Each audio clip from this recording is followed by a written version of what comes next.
الحمد لله رب العالمين والصلاة والسلام على أشرف المرسلين وعلى آله وأصحابه أجمعين. أما بعد, أيها الإخوة الكرام, mes très chers frères, nous nous réunissons dans cette 28e journée du mois de mai, cette 27e journée du mois de Shawwal de l'an 1443, c'est-à-dire le 28 mai 2022.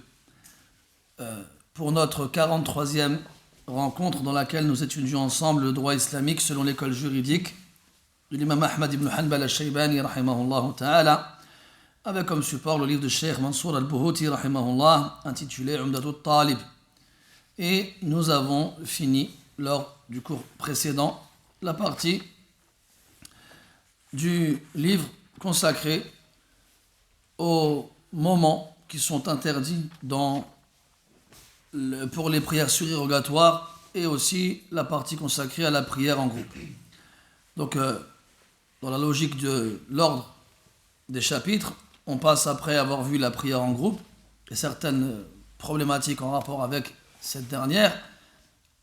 On passe au chapitre qui traite des conditions pour désigner l'imam, celui qui va diriger la prière, et dans quelles circonstances la prière derrière lui sera valide et dans quelles circonstances elle ne le sera pas.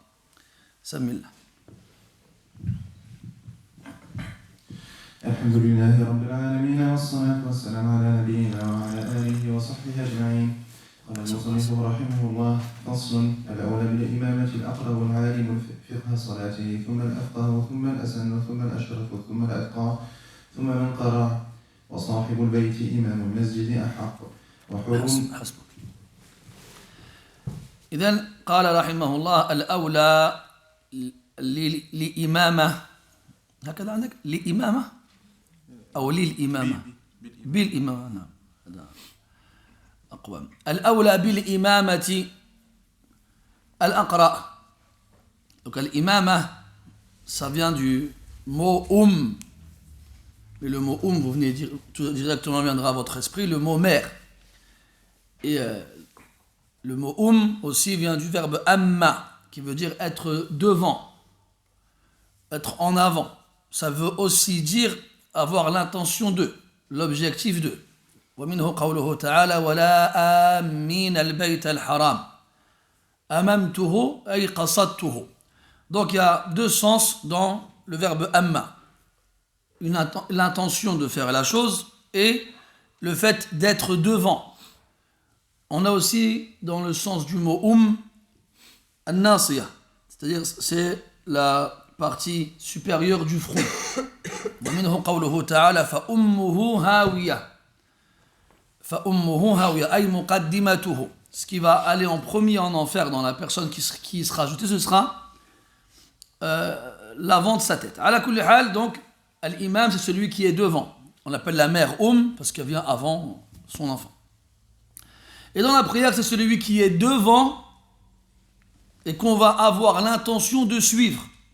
Et c'est pour ça donc que les deux sens se réunissent dans le sens spécifique du mot imam dans le lexique islamique. Al-awla, donc le prioritaire, celui qui sera le prioritaire dans le fait de diriger la prière. Donc on comprend que ce n'est pas n'importe qui s'avance pour diriger la prière. Il doit répondre à des conditions. Et que dans le cas où donc on est plusieurs personnes, eh bien on choisira celui qui dirigera leur prière en fonction des conditions. Qala al-aqra. Donc la première condition qu'on regardera, elle est liée à la lecture du Coran. Il a dit al-aqra, et il n'a pas dit al-ahfaz. C'est-à-dire qu'ici, ce qui est visé, ce n'est pas la quantité mémorisée, mais c'est la qualité de la lecture. Donc si j'ai deux personnes, quelqu'un qui connaît 60 hizb, le Coran entier, et une autre qui en connaît la moitié, qui en connaît 30. Mais celui qui en connaît 30 récite mieux le Coran que celui qui le connaît entièrement. Et quand on parle de réciter, est-ce qu'on parle de la plus belle voix? Non plus. On parle du respect des règles de la lecture, c'est-à-dire ce qu'on appelle ahkamu at-tajwid. Donc c'est ça le principe de l'aqra, pardon. celui qui lit le mieux le Coran dans l'exactitude et la prononciation. Quant à la belle voix, c'est un détail supplémentaire mais qui ne vient pas en premier. Donc pareil, j'ai quelqu'un qui récite bien, il a une belle voix. Et un autre, il a une voix qui est moins belle que celle du premier, mais il récite le Coran mieux dans la prononciation des lettres. Ben, ce sera le second qui sera avancé. Al-Aqra. Et si j'ai deux personnes qui lisent le Coran de la même façon, c'est-à-dire ils le récitent aussi bien l'un que l'autre dans la prononciation des lettres, et ils en connaissent autant l'un que l'autre, alors à ce moment-là, on avancera parmi eux al-afqah. Et les fuqaha, ils font la différence entre l'afqah et le faqih. L'afqah, c'est le plus savant, et là, ça fait référence à une science générale qu'elle concerne les règles liées à la prière et le reste. Et al-faqih, c'est celui qui connaît les règles de la prière. Le faqih est celui qui a compris, qui a assimilé les règles de la prière. Donc al-aqra, celui qui lit le mieux le Coran, c'est-à-dire dans la prononciation et le respect des règles. Il sera mis en avant dans le cas où, donc on verra après qu'il y a un ordre de priorité à suivre, et dans le cas où les différents candidats à l'imam s'égalent dans ces caractéristiques-là, alors on rajoutera à chaque caractéristique une autre pour les départager. Le hadith d'Abi Mas'ud رضي الله عنه عقبة بن عامر قال النبي صلى الله عليه وسلم يا القوم أقرأهم لكتاب الله. Donc يا يتقدم, celui qui sera devant les gens pour diriger la prière, est celui d'entre eux qui lit le Coran le mieux. قال الأولى بالإمامة الأقرأ العالم فقه صلاته. العالم فقه صلاته. Donc ici, il a précisé celui qui connaît les règles de sa prière. Il connaît les règles en relation avec les conditions, les règles en relation avec les obligations, wa hakada. Il connaît les ahkam de la prière. Donc si j'ai deux personnes qui lisent le Coran, on va dire, de façon égale, eh bien pour les départager, celui d'entre eux qui connaît le plus les règles de la prière, il sera mis en avant.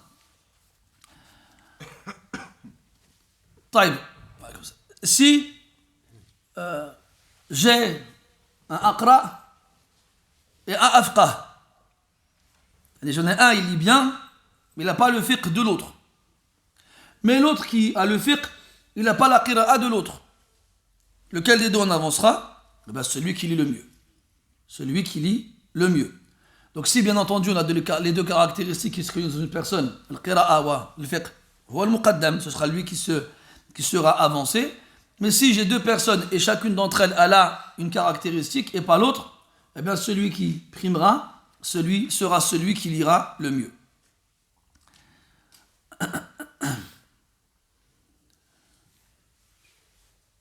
Thumma al-afqah. Puis, donc, fi halati l'istiwa, si j'ai une égalité au niveau donc de l'qira'a et du fiqh, plutôt de l'qira'a, pardon, alors comme on a dit tout à l'heure, ce sera al-afqah, celui qui lira bien, mais qui aura plus de fiqh que l'autre, que ce soit dans les règles de la prière ou en général. Même si al-muqaddam, ce qui est mis en avant, c'est tout ce qui a un rapport avec les règles de la prière. Mais bien sûr, c'est dans le cas où j'aurai deux personnes qui lisent aussi bien l'une que l'autre et qui connaissent aussi bien l'une que l'autre les règles de la prière. Donc à ce moment-là, qu'est-ce qui les départagera? Ce sera leur fiqh en général. Celui qui aura plus de fiqh que l'autre sera celui qui méritera d'être avancé. Thumma al-asannu, puis le plus âgé. Donc si j'ai deux personnes qui lisent aussi bien le Coran l'une que l'autre et qui ont autant de fiqh l'une que l'autre, donc c'est du égalité sur les deux points. Qu'est-ce qui les départagera? L'âge. On mettra en avant le plus âgé d'entre eux. Conformément au hadith rapporté par Malik ibn al-Huwayrith radiyallahu anhu, dans lequel le prophète sallallahu alayhi wa sallam il leur a dit Waliya ummakum akbarukum. Waliya ummakum akbarukum. Et que le plus grand d'entre vous, le plus âgé, dirige la prière. Et ce hadith-là, justement, il a été interprété par certains savants comme mettant en avant l'âge comme condition principale pour déterminer l'imam. En fait, non. Pourquoi le prophète il leur a dit ça, sallallahu alayhi wa sallam? Il a dit ça c'est le wafd de Bani Abdi Qais. Donc il y avait une tribu qui s'appelle Abdu Qais qui ont envoyé un groupe de jeunes au prophète alayhi salatu wa sallam pour qu'ils apprennent les règles essentielles et fondamentales de l'islam. Ils sont restés chez le prophète une vingtaine de jours.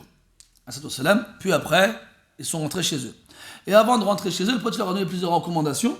Et parmi les recommandations qu'il leur a données, il leur a dit إِذَا حَضَرَتِ الصَّلَاةُ فَلْيُؤَذِّنْ لَكُمْ أَحَدُكُمْ وَلْيَؤُمَّكُمْ أَكْبَرُكُمْ. Il leur a dit quand c'est l'heure de la prière que vous serez sur le chemin du retour, alors que l'un d'entre vous fasse l'appel à la prière et que le plus grand d'entre vous dirige la prière. Et pourquoi est-ce qu'il leur a dit ça? Parce qu'ils sont tous égaux dans toutes les conditions. Ils sont venus en même temps, ils n'avaient rien, et ils ont pris les mêmes choses du prophète. Donc on part du principe où ils sont égaux sur ce qu'ils ont appris avec le prophète. Alors le seul moyen qui reste pour les départager, c'est l'âge. C'est l'âge. Ce qui montre que l'âge a un impact dans le choix. Mais pas en premier. Donc on va prendre des élèves qui vont chez un professeur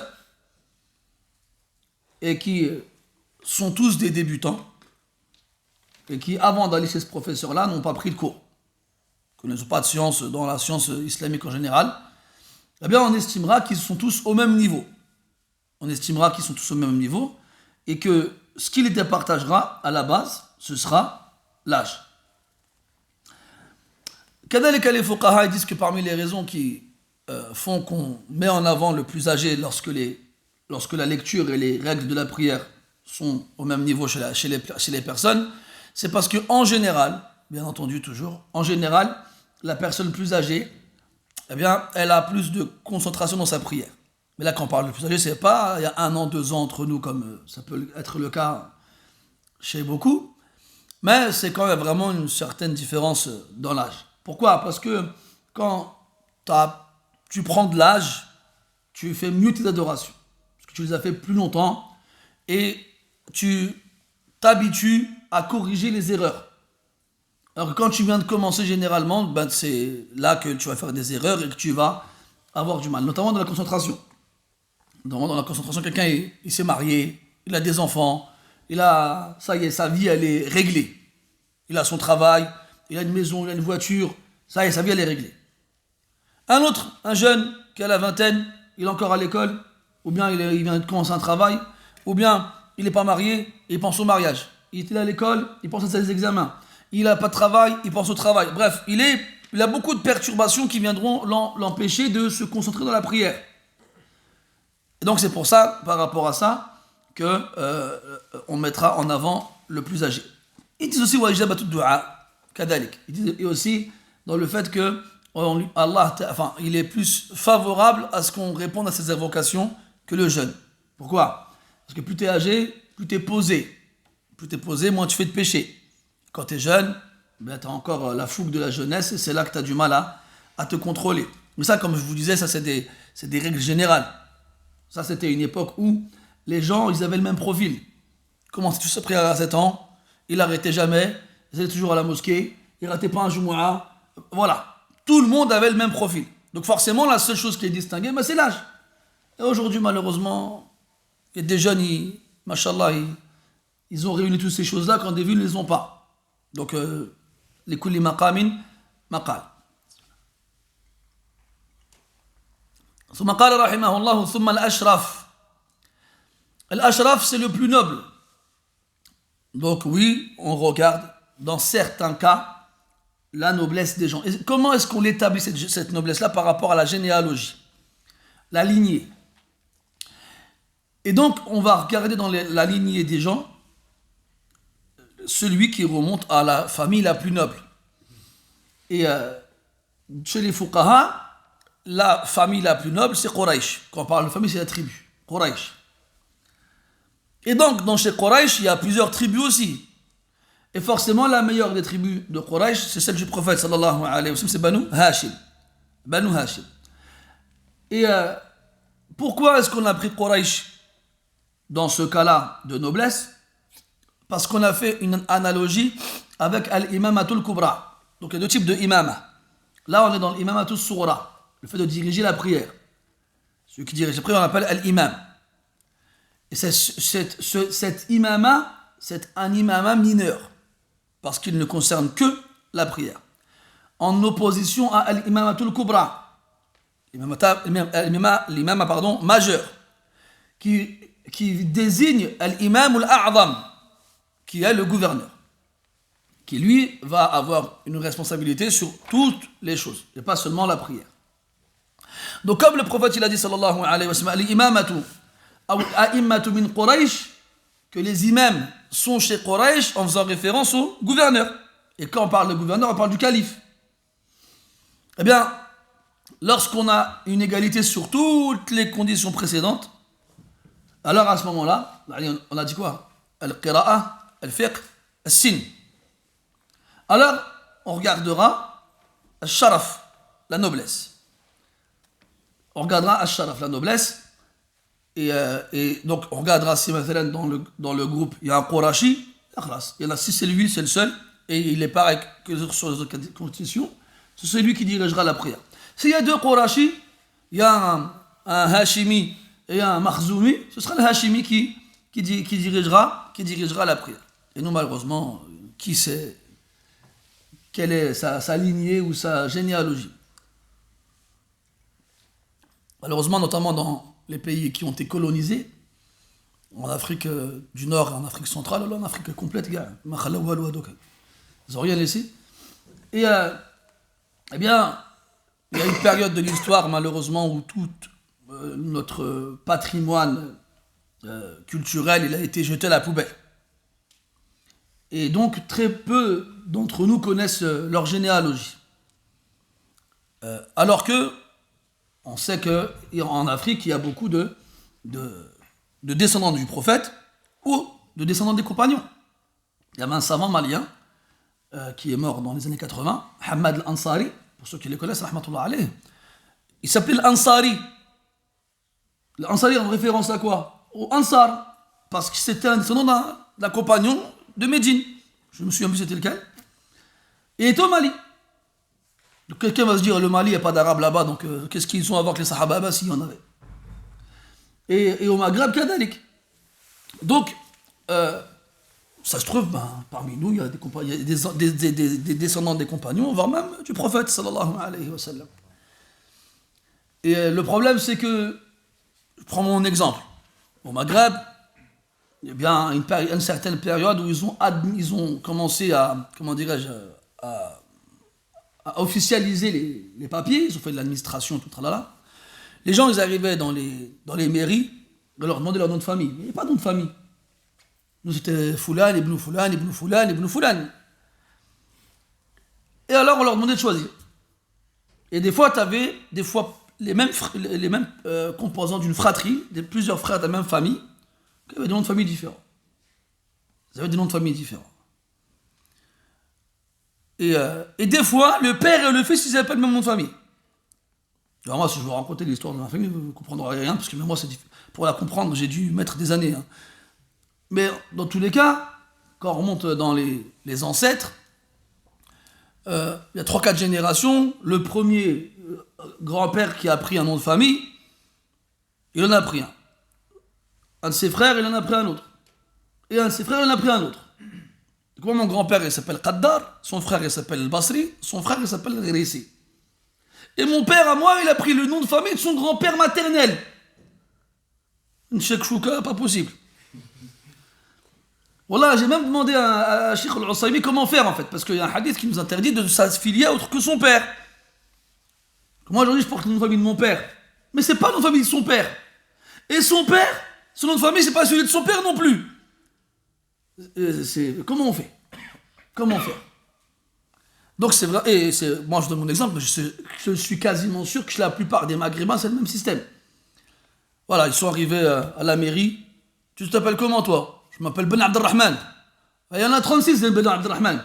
Toi, t'es gros, allez, le glid. Ça faisait comme ça.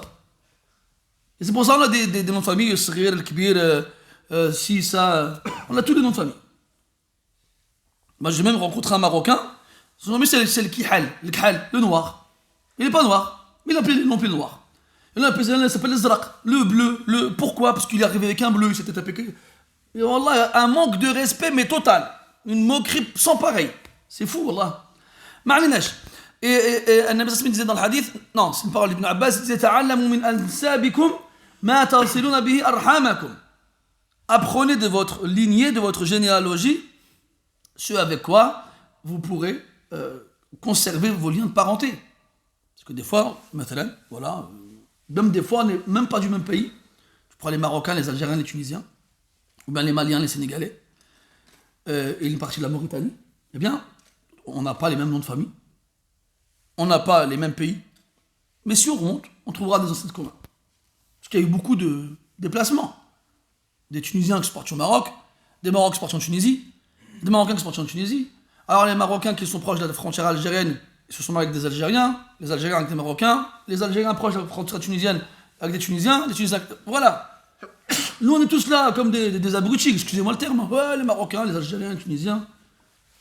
Alors que ça se trouve, on remonte, on a le même grand-père. Et c'est ça qu'ils ont voulu. Qu'est-ce qu'il a dit, le prophète, quand il a vu que les Arabes ils se sont réunis et que l'islam il a levé justement ce racisme tribal. Il leur a dit, le diable, il a désespéré de vous faire adorer autre qu'Allah. Mais par contre, at-tahrish baynakum. Par contre, semer la zizanie entre vous, ça par contre, il n'a pas désespéré d'y arriver par ce biais-là. Le biais de nous aussi, nous ça. Alors, bref, on revient à ce qu'on disait, al-nasab, al-sharaf. Qu'est-ce qui a fait que, quand ils ont demandé au prophète, c'est qui le plus noble? Il leur a répondu, al-atqa, le plus pieux. Ils ont dit, c'est pas de ça dont on parle. Alors il leur a dit, c'est Youssouf, alayhi salam. Pourquoi? Parce que c'est un prophète, fils de prophète, fils de prophète, prophète, fils de prophète. Donc on a établi la noblesse de Youssouf sur deux points. Sur la prophétie et sur la noblesse de la généalogie. Elle a donc un impact à ce sujet-là. Donc nous aujourd'hui, c'est des choses qui n'ont plus du tout aucune valeur. Laquelle, en vrai, dans certains contextes, ça en a. Surtout si tu descends du prophète sallallahu alayhi wa sallam. Parce qu'il y a des règles spéciales à ce niveau-là. Tu n'as pas le droit à la zakat ou bien à la sadaqa. Tu as le droit au khumus, s'il existe, le 5e du butin. Et des règles qui vont dans ce sens-là. Mohim, c'est des choses qui sont malheureusement délaissées pour la plupart d'entre eux. Donc imaginons, on a deux personnes dans le groupe qui lisent le Coran aussi bien l'un que l'autre et qui connaissent aussi bien l'un que l'autre les règles de la prière et qui ont le même âge et qui sont tous les deux de Quraysh et de Banu Hashim. Alors, qu'est-ce qu'il nous reste? Ils ont dit Al-Aqdamu Hijratan.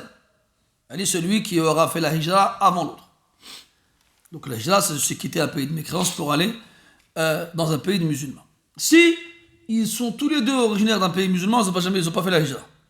Ou bien ils ont fait la hijra en même temps. Qu'est-ce qu'on regardera? Al-Asbaqu Islaman. Il y a celui d'entre eux qui s'est converti à l'islam en premier. Et si ils sont musulmans depuis toujours, ils ne sont pas convertis, mais ils sont nés de familles musulmanes, alors on regardera Al-Atqa. Il a dit Thumma Al-Atqa. Al-Atqa le plus pieux. Et quand on parle de taqwa, ça on a bien dit de nombreuses fois qu'il s'agissait de mettre entre soi et la colère d'Allah et son châtiment une protection en exécutant ses ordres et en délaissant ses interdits. Maintenant, Al-Taqwa, c'est quelque chose de caché. C'est pas quelque chose qui est à la portée des gens. Donc à ce moment-là, comment désigner le plus pieux si on n'a aucun moyen de savoir qui est le plus pieux? Quand je dis aucun moyen, je veux dire réellement. Parce que la taqwa, c'est dans le cœur. Et le cœur, avec Allah Ta'ala qui sait son contenu. Alors, ils ont dit, les ulama, إذا كانت التقوى أمرا خفيا فلها علامات تدل عليها. Si la taqwa c'est quelque chose de secret, elle a des signes qui indiquent sa présence. C'est quoi ces signes-là? On a dit ces deux choses, l'exécution des ordres et le délaissement des interdits. Donc quand on dira al-atqa, ça voudra dire quoi? Ce sera celui qui est connu pour faire le plus d'obligations ou le plus d'adoration et pour délaisser le plus d'interdictions. Supposons, machallah, ils sont 50-50 même sur ces choses-là. Alors on regardera celui qui fait le plus de sunan et qui délaisse le plus de makruh, qui fait le plus d'actions surérogatoires et qui délaisse le plus d'actions détestables. Et s'ils sont égaux là-dessus, on regardera quoi? On regardera celui qui s'étale le moins dans les mubahat. Dans ce qui est permis, et il n'en abuse pas, même si c'est permis. Tu vois le fiqh. Et après tout ça, il a dit thumma man qara'a. Ensuite, après tout ça, on tire à la courte paille. Ça veut dire que s'il y a une égalité dans les conditions, le seul moyen de distinguer entre eux, c'est le tirage à la courte paille. La courte paille, le Qur'an, c'est avant ils prenaient des flèches et ils retiraient la pointe d'une des flèches et ils les mettaient dans le carquois. Comment on dit carquois en arabe, vous vous souvenez? Personne? On dit? C'est un peu? Al-kinana.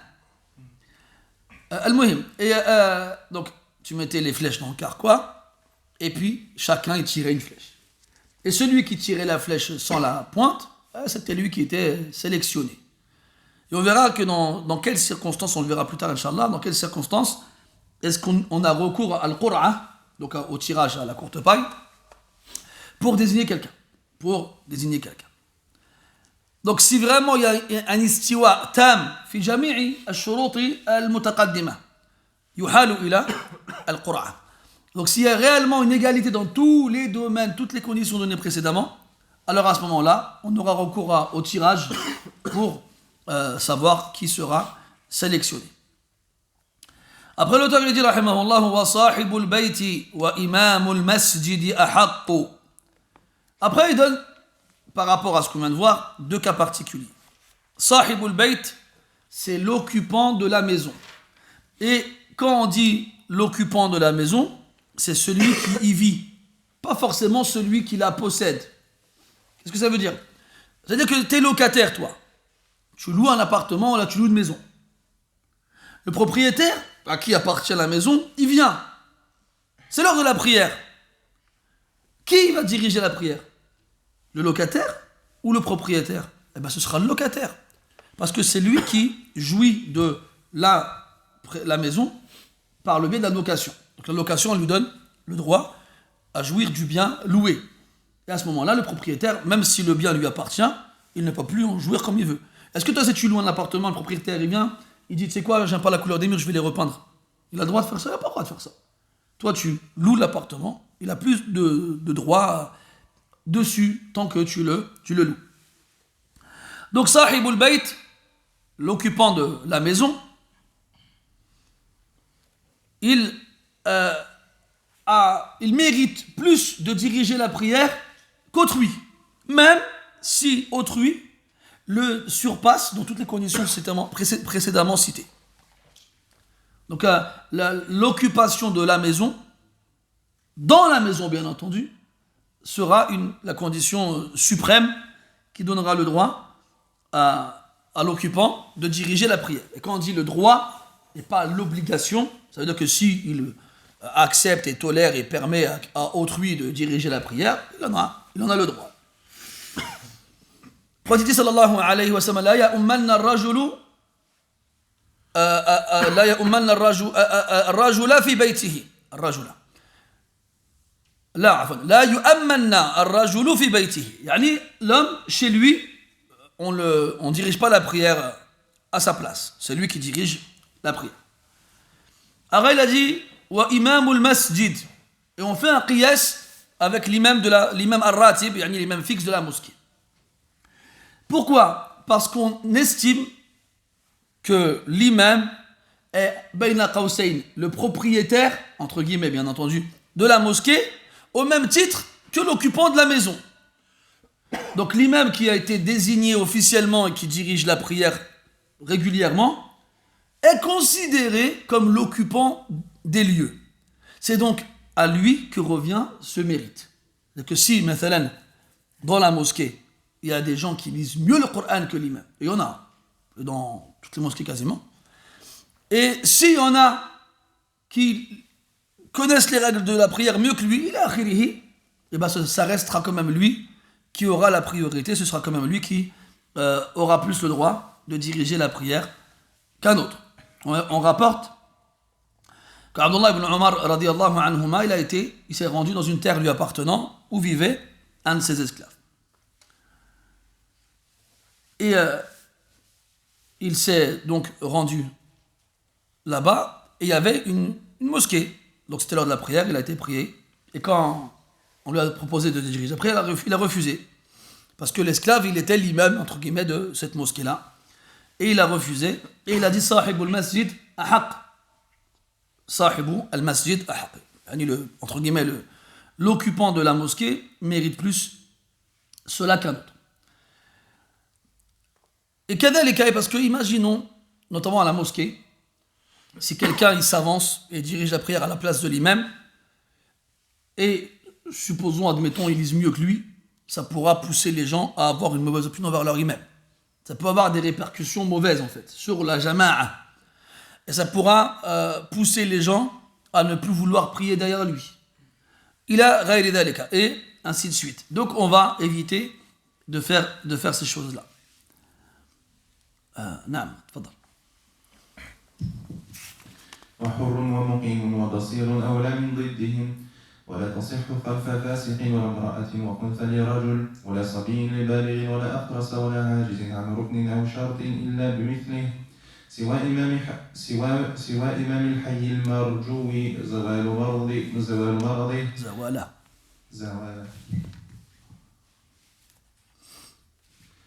مرضه ويصلون وراءه جلوسا ندبا وإن ابتدأ بهم قائما وعجز فجلس أتموا خلفه قياما. Donc après on a des masaïl, encore une fois en rapport avec qui a le droit de diriger la prière devant les autres. Ça on l'a vu mutlaqan, de façon générale. On vient de le voir. Après il y a des cas où il y a certains types de personnes qui ne peuvent être imams que d'un certain type de personnes. Donc après avoir vu les conditions pour désigner l'imam qui dirigera la prière de tous, on va voir maintenant des cas où on désignera des imams qui ne désigneront que certaines personnes et pas tous. Il a dit wa hurrun wa muqimun wa basirun awla min diddihim. Donc là il nous donne trois cas. Le hurr, c'est le libre, une personne qui n'est pas esclave, en opposition à l'esclave. Al-Muqim, le résident, en opposition au Musafir, le voyageur. Et Al-Basir, le voyant, en opposition à Al-A'ma, le non-voyant, l'aveugle. Donc il dit ces trois-là, Awla min diddihim, prime sur leurs opposés. Donc si j'ai un libre et un esclave, le libre il prime sur l'esclave. Si j'ai un résident et un voyageur, le résident il prime sur le voyageur. Et si j'ai un voyant et un non-voyant, le voyant il prime sur le non-voyant. Donc pourquoi? Premièrement, le hurr, donc le libre, comme son nom l'indique, il est libre. Le abd, l'esclave, wala ou muba'ad, même si c'est un esclave partiellement, comme on l'a vu de nombreuses fois, il a été libéré partiellement. Donc déjà d'un point de vue social, en termes de statut, le libre il est plus noble que l'esclave. Ensuite, l'esclave il est au service de son propriétaire. Et le libre il est au service de personne. Donc il n'est pas dépendant de quelqu'un, alors que l'esclave l'est. Donc c'est pour ça qu'il il est préférable, ça, quand on dit ça, c'est préférable. C'est-à-dire que si un esclave il dirige la prière d'un libre, la prière elle est valide. On a dit tout à l'heure avec Abdullah ibn Omar, l'esclave c'était c'était un esclave. Donc c'est pas, on ne parle pas de la validité de la prière ici. On parle de préférence. Quand on dit al-awla, le préférable, c'est dans ce sens-là. Il a dit wa muqim, donc celui qui est résident, en opposition au voyageur. Pourquoi? Parce que sa prière, elle est complète. Elle est plus complète que celle du voyageur qui va, lui, la réduire. Qui va, lui, la réduire. Donc là, ça veut dire qu'on parle du voyageur qui fait un voyage qui lui permet de réduire la prière. Parce qu'on avait vu qu'il y avait un voyage qui le permettait et un voyage qui ne le permettait pas. Donc les rokhas, les permissions du voyageur ne seront pas les mêmes en fonction du voyage, de la distance parcourue par le voyageur.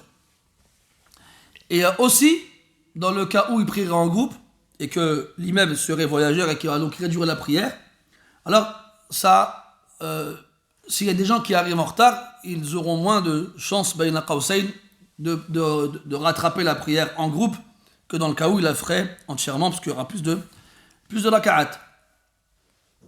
Et bien entendu, si un muqim, un résident est pris derrière un voyageur, la prière elle est valide.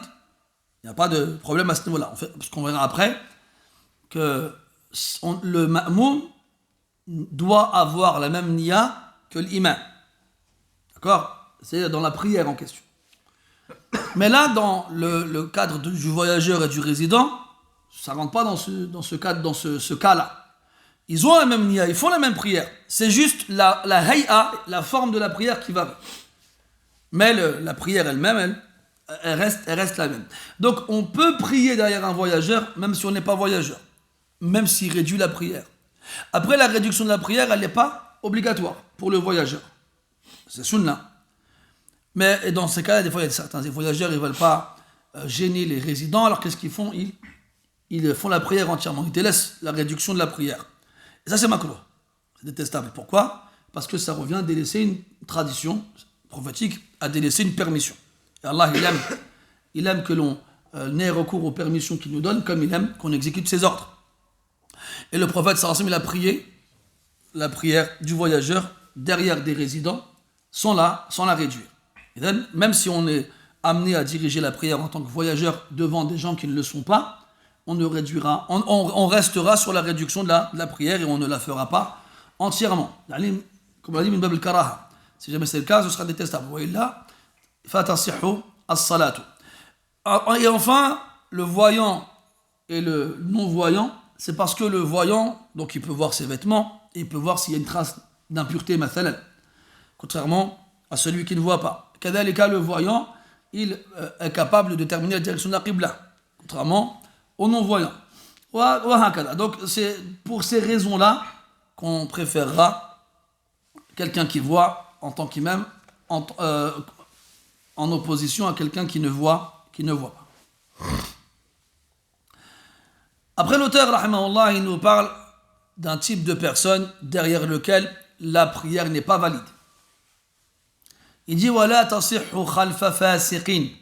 La prière du ma'moum n'est pas valide si son imam est un fasiq. Et le fasiq, donc en français ils disent le pervers, et en français il faut savoir qu'il y a la perversité et la perversion. Et en fait, le mot pervers en français, chez la plupart des gens, on va l'associer à la perversité, qui généralement est une déviance dans le côté sexuel. Mais la perversion, qui aura comme adjectif le pervers aussi, s'approche plus du sens du fisq en arabe, qui est à la base le fait de sortir. Fasaqa, ça veut dire sortir. Allah dit subhanahu wa ta'ala fafasaqa an amri rabbih, ay fakharaja, il est sorti de l'ordre de son Seigneur, Iblis. Alors le fisq, c'est une sortie de l'obéissance. Ça c'est la définition linguistique. Après dans le mustalah, dans le lexique islamique, on vise à travers le fisq celui qui soit, après les définitions elles varient d'un savant à un autre, mais généralement elles tournent autour du même sens. c'est celui qui va faire des grands péchés, ou là même un grand péché, ou, écoutez celle-là, celui qui fait beaucoup de petits péchés. Oh. Mais bien entendu, dans les deux cas, on a toujours comment dirais-je, la précision qui fait la différence sans se repentir. Sans se repentir. Ça, c'est vraiment une définition, on va dire, assez simplifiée. Il y en a qui vont te dire, par exemple, celui qui va exhiber le péché qu'il accomplit, ou bien celui qui va accomplir, comment dirais-je, quand on dit le grand péché, il faut savoir c'est quoi un grand péché, comment distinguer le grand péché du petit péché. Oui, il y en a qui développent beaucoup ces définitions-là, mais la base, c'est celui qui fait un grand péché, wahad yakfi. Accomplir un grand péché suffit pour qu'on considère celui qui l'accomplit comme étant un fasiq, sans qu'il ne se repente, bien entendu. Ou quelqu'un qui fait beaucoup de petits péchés. Beaucoup. Et pareil, sans se repentir. Allah dit dans le Coran, أَفَمَنْ كَانَ مُؤْمِنًا كَمَنْ كَانَ فَاسِقًا لَا يَسْتَوُونَ. Est-ce que celui qui est croyant, il est comme celui qui est fasiq? Ils ne sont pas égaux. Et même si le verset ici fait référence au fisq al-akbar, la grande perversion, qui est la mécréance, eh bien, dans son caractère général, il inclut aussi la mineure. Et on ne peut pas mettre au même rang un fasiq et un salih, et un vertueux. Donc on ne priera pas derrière le fasiq. Et le fisq naw'an. Et il y a deux types de fisq. Un fisq aqadi, lié à la croyance, et un fisq amali, lié aux actes. Et le fisq al-amali naw'an aïda. C'est aussi deux types. Qawli wa fi'li. Il peut être verbal et il peut être lié aux actes. Ce qui exclura les paroles. Justement, le sharih, il dit quoi? Il dit sawa'an a'lana fisqahu aw akhfa. C'est-à-dire que ce fasiq-là exhibe son fisq ou qu'il le cache. Qu'il l'exhibe ou qu'il le cache, ça ne changera rien, il restera fasiq. Et quand on parle donc de fisq aqadi, de perversion dogmatique, eh bien on fait référence aux bid'a, aux innovations liées à la croyance, comme al-khawarij, al-murji'ah, al-mu'tazila, al-jahmiya, wa hakada. Donc celui qui aura une croyance déviée, c'est un fasiq. C'est un fasiq dans la aqida. Même s'il n'arrête pas une prière à la mosquée. Même si on ne l'a jamais vu faire un péché à la mosquée ou ailleurs. La tasihhu salatu khalfahu. On ne peut pas prier derrière lui. Si on le fait, la prière, elle ne sera pas valide. On a un hadith rapporté par Jabir chez Ibn Majah, dans lequel le prophète dit sallallahu alayhi wa sallam, la ta'ummanna imra'atun rajula, wala a'rabiyyun muhajira, wala fajirun mu'mina, illa an yaqharahu bisultanin yakhafu sawtahu wa sayfahu. Il dit, alayhi salatu wassalam, qu'une femme ne dirige pas la prière d'un homme et qu'un bédouin ne dirige pas la prière d'un citadin et que un fajir, fasiq, ce sont des synonymes, donc le pervers, ne dirige pas la prière d'un croyant, sauf si c'est une autorité qui lui impose et dont il craint le fouet ou l'épée. En gros, il le contraint en le menaçant, et il sait que si jamais il se refuse de prier derrière lui, il risquera d'être frappé ou pire, tué. Alors à ce moment-là, il priera derrière lui. Mais justement, s'il est contraint de prier derrière un imam fasiq, il prie derrière lui, d'accord. Mais qu'en est-il de la prière? Il l'a refait. Il l'a refait. Après, les ulama, ils ont fait une exception dans deux cas. C'est lorsque l'imam en question, c'est l'imam, al-a'zam, le gouverneur. Et pour la prière du vendredi, la prière de l'Eid. Parce que avant, c'était al-khalifa, le gouverneur suprême, qui dirigeait ces prières-là. du vendredi et de l'Eid. Donc tu pries derrière lui, même si c'est un fasiq. Même si c'est un fasiq. Mais en partant de quel principe? En partant du mal que l'on peut craindre en s'abstenant de prier derrière lui. Maintenant, c'est plus le cas. L'imam, que ce soit la prière du vendredi ou la prière de l'Eid, c'est plus le gouverneur suprême qui la dirige. Donc, la règle ne s'applique plus. Elle s'applique en rapport avec soit le cas où on craint, c'est le gouverneur suprême, soit le cas où on craint un mal si on ne prie pas derrière lui. Mais si ce n'est ni le gouverneur suprême, ni on craint quoi que ce soit en s'abstenant de prier derrière lui, alors on ne prie pas derrière un fasiq. Ça fait partie des choses justement qu'il faut comprendre en fonction de l'évolution du temps et des gens. Les gens vont dire, nous, on suit le madhab, on suit le mashhour, c'est tout. D'accord. Mais il ne faut pas non plus mettre son cerveau dans le réfrigérateur et dire, c'est bon, je n'ai plus besoin. Non, tu as toujours besoin de ton cerveau.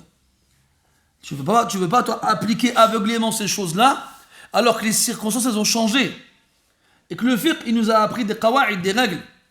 Il nous dit, al-hukmu yaduru ma'a illatihi wujudan wa adama. C'est-à-dire que le jugement, il tourne avec sa cause, en présence et en absence.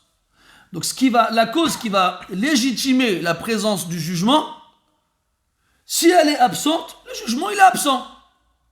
Il n'est plus applicable. Et donc il faut bien comprendre ces choses-là. Kadalika aussi, ça c'est encore une fois malheureusement l'absence de réflexion, ceux qui vont te dire ouais mais la maslaha de l'ijtima', l'intérêt du fait d'être regroupé, de prier ensemble, l'impact que ça va avoir, ila akhirih. Ça, c'est vrai, c'est une illa, c'est une réalité. C'est certains savants qui vont la citer comme cause pour justifier le fait de prier derrière un fasiq, notamment al-Eid al-Jumu'ah, comme on vient de le dire précédemment. C'est vrai, mais c'est pas pareil. Aujourd'hui, Billah Alek, c'est la prière de l'Eid, ou bien du vendredi. T'es à la mosquée. Toi, tu sais, t'attends un imam, tu sais que l'imam en général, c'est flemme. Il vient pas. Il y a quelqu'un, il se lève dans la mosquée et il prie à sa place. Lui là, mais jamais. Je l'ai vu faire ci, je l'ai vu faire ça, je le connais. Et les gens qu'elle le connaissent. Tu te lèves, tu pars. Est-ce que les gens, ils vont dire, c'est bizarre, ils vont même pas remarquer que t'es parti. Zama, toi, Zama, les gens, ils te connaissent, ils te regardent, Zama. Et ça me tue des fois, justement, certains frères, qu'Allah nous améliore ainsi qu'eux, ils lisent les salafs, ils ne priaient pas derrière le mubtadi'. Tu vois? C'est vrai, les salafs ne priaient pas derrière le mubtadi'. Lakin, quand un Sufyan al-Thawri ou bien un Ahmad ibn Hanbal, ils faisaient ça, je dis, wow, si eux ne prient pas derrière lui, il ne faut pas prier derrière lui. Ça, mais toi, que personne ne connaît, qui sert à rien, dont l'absence et la présence sont les mêmes, tu pars. Quel sera l'effet? On va dire, il se prend pour qui lui? Ils vont te détester encore plus. Et ils vont détester ce que tu représentes encore plus. Donc il faut comprendre ces choses-là. Et nous, malheureusement, on ne les comprend pas. C'est même pas on ne les comprend pas, on ne sait même pas les comprendre. On ne sait pas. Après, il est salaf. Oui, mais t'es pas toi un salaf. T'as pas l'impact des salafs chez les gens avant. Il disait, il y avait 2 hommes, ils étaient en voyage.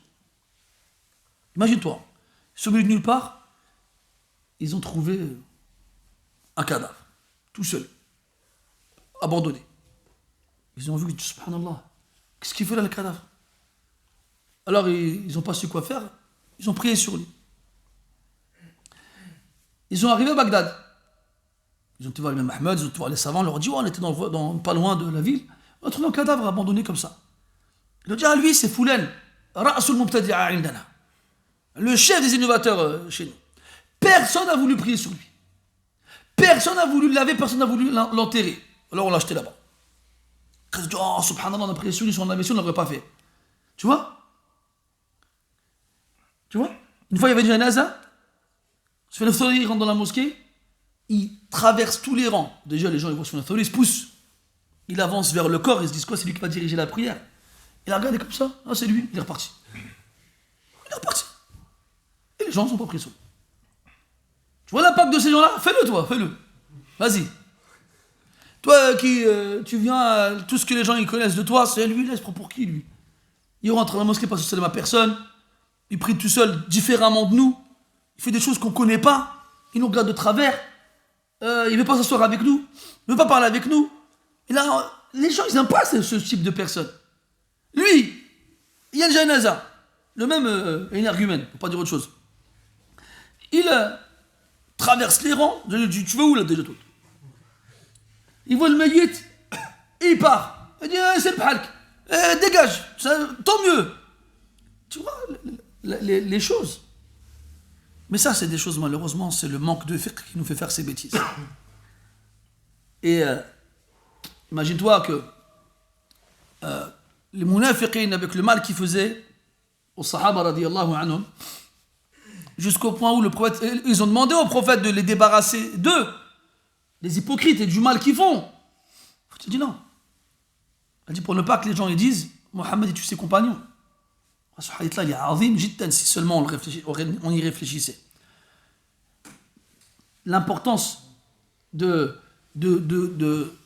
prendre en compte les répercussions négatives d'une action, même si cette dernière, elle est légiférée.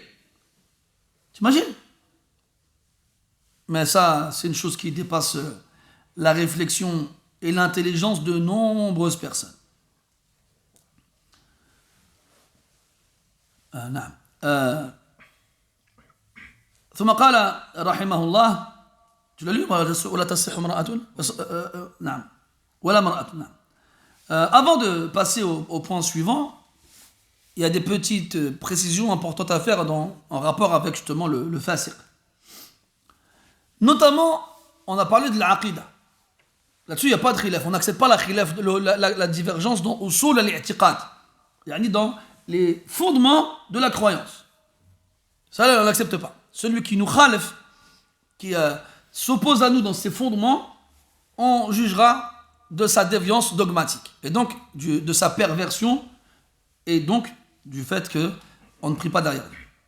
Il reste,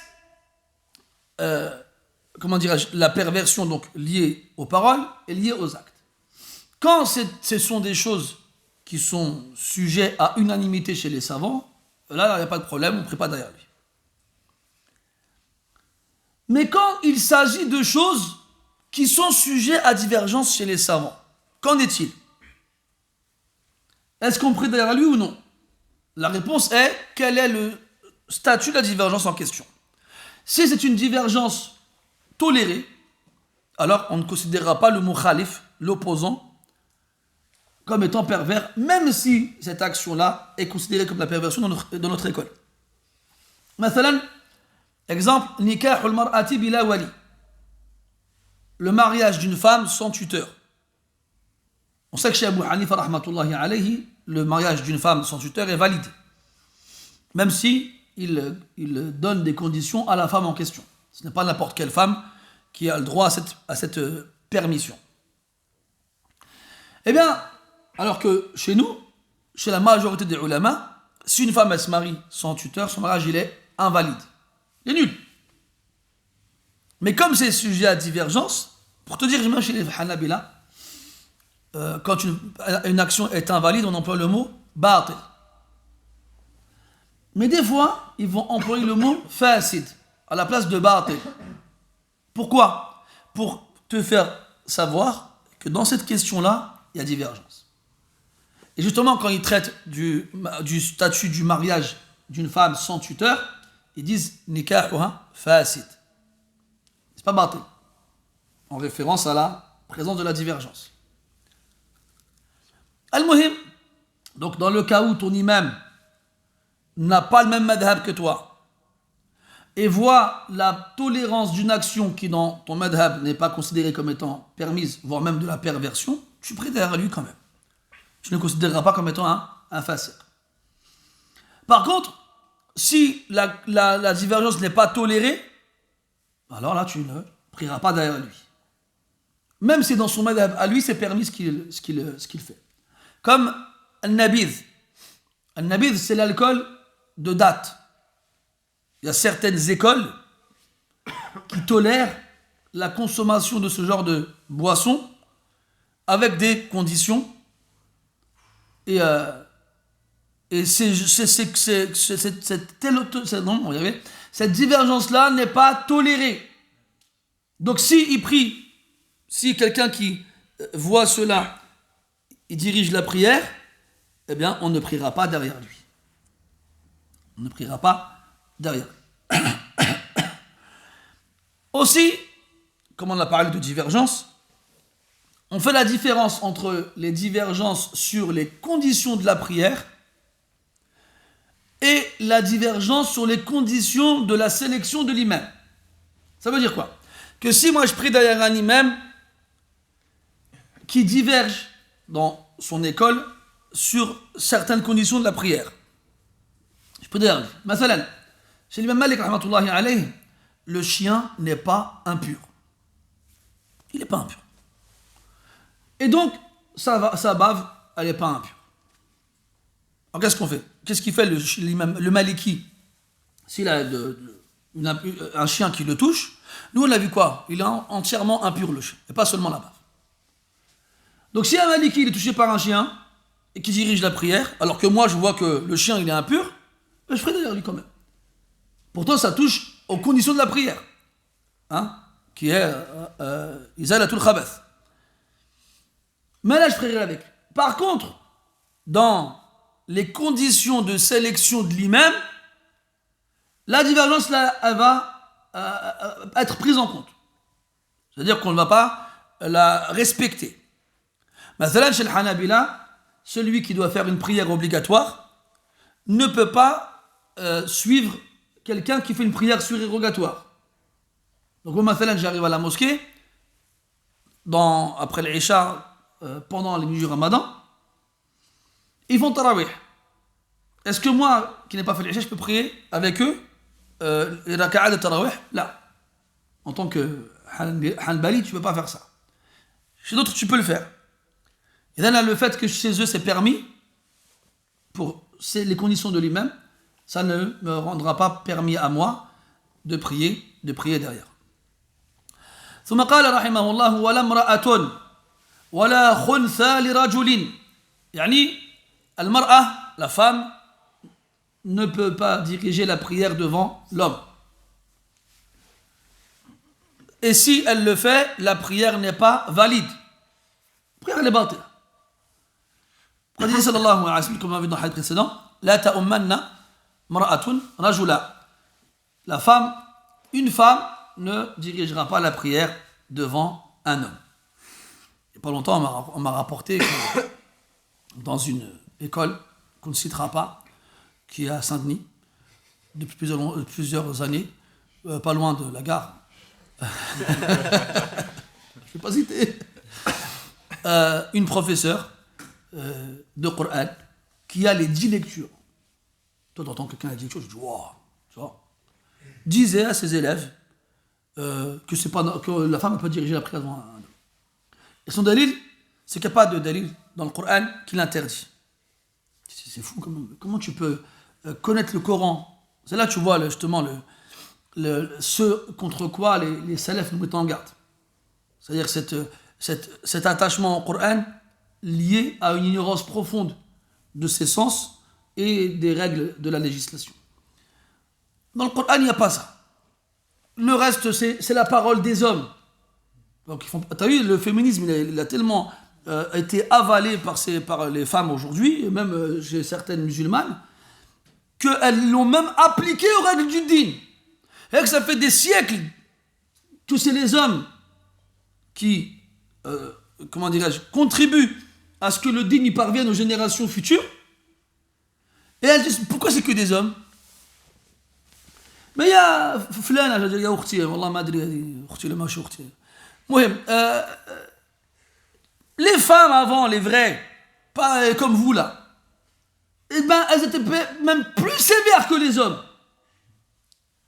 Si seulement vous saviez. C'est fou quand même, Allah. Alors elle va laisser 1400 ans passer, elle va estimer qu'il n'y a eu que des hommes qui ont transmis la religion et que, de par leur caractère masculin, ils ont interdit aux femmes. Tu te rends compte la gravité de ces propos là? C'est fou quand même.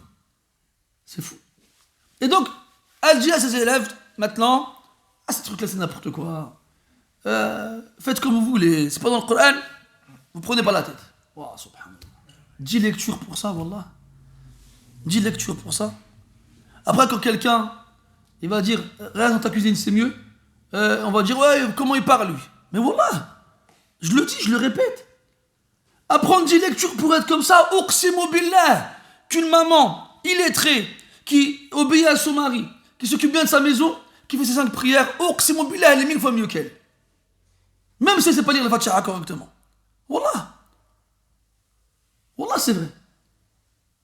Apprendre tout ça pour dire des bêtises pareilles, c'est fou, wallah, c'est fou. C'était mieux, reste dans ta cuisine, c'était mieux, wallah.